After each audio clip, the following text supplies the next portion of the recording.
As we solve the haunting cold cases that stumped detectives for years, get ready to be enthralled by stories that will give you the chills.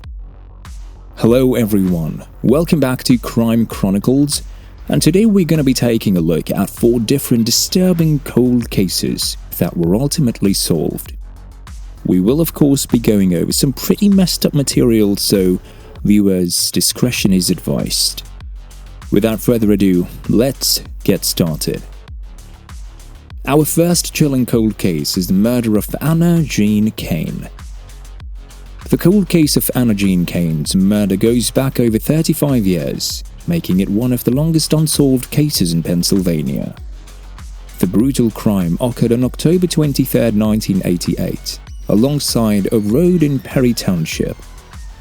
After decades of dead ends, breakthrough DNA genetic genealogy technology finally identified Scott Grimm as the killer.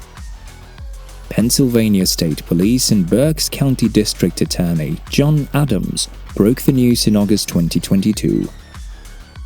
It is an incredible development that offers long-awaited closure for Anna Kane's family, especially with added insight from a chilling letter sent to a local newspaper after her death that contained intimate details of the crime. In February 1990, the cold case was reignited when an anonymous letter, signed by a concerned citizen, addressed the newspaper containing numerous intimate details about the murder. State Police Trooper Daniel Womer said this led them to believe that the letter's author may have been responsible for the homicide.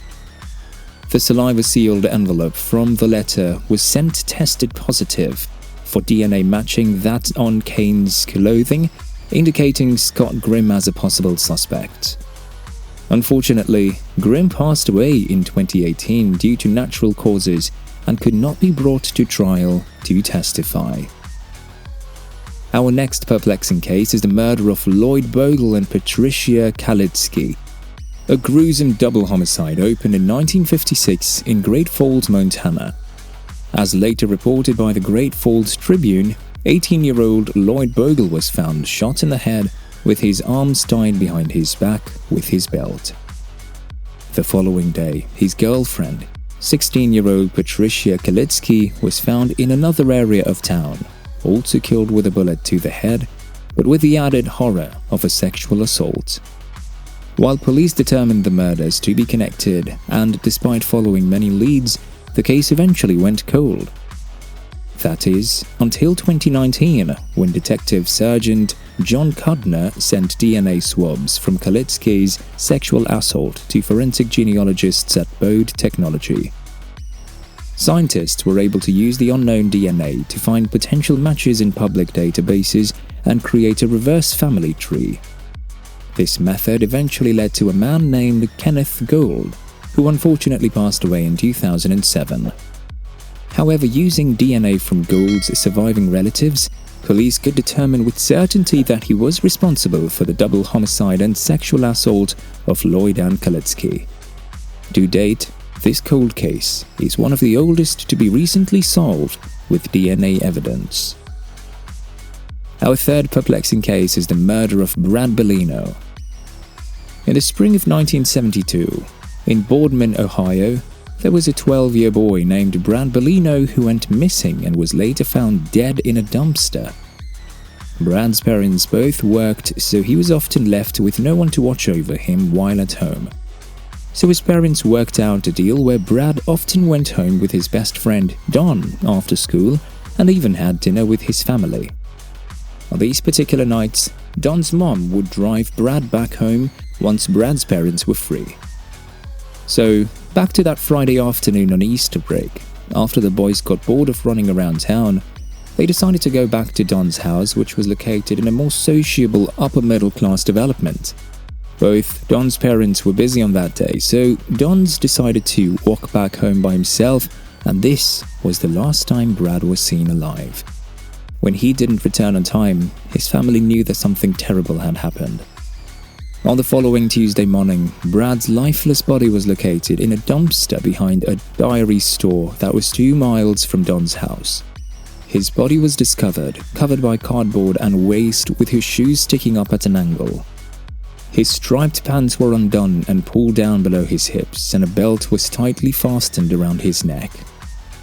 The official cause of death was strangulation. The identity of the culprit remained unknown for over 5 decades. Earlier this year, the Paraben lab eventually narrowed the search down to a man who was 32 years old at the time of Brad's murder.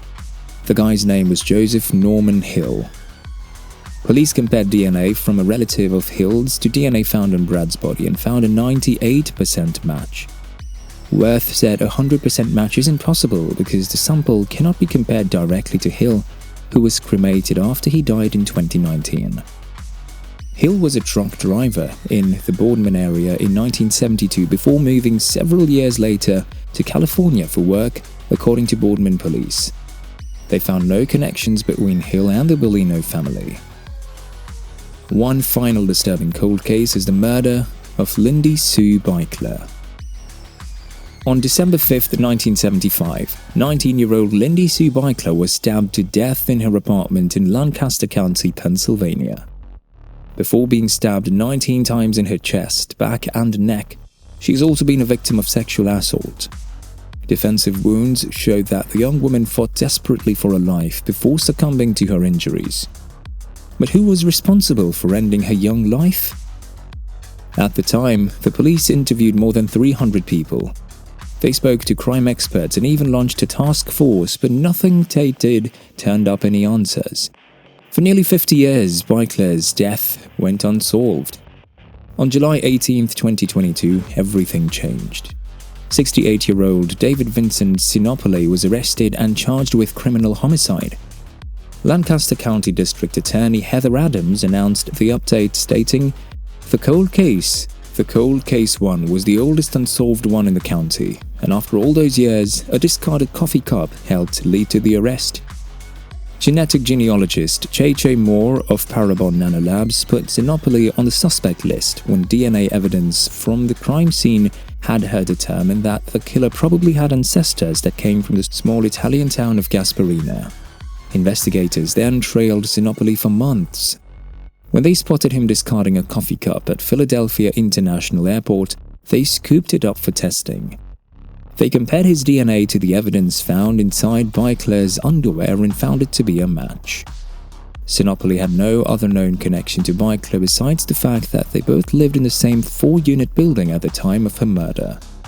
And there you have it, 4 haunting cold cases that were finally solved. If you're interested in more content like this, don't forget to like and subscribe to Crime Chronicles. Thanks for watching.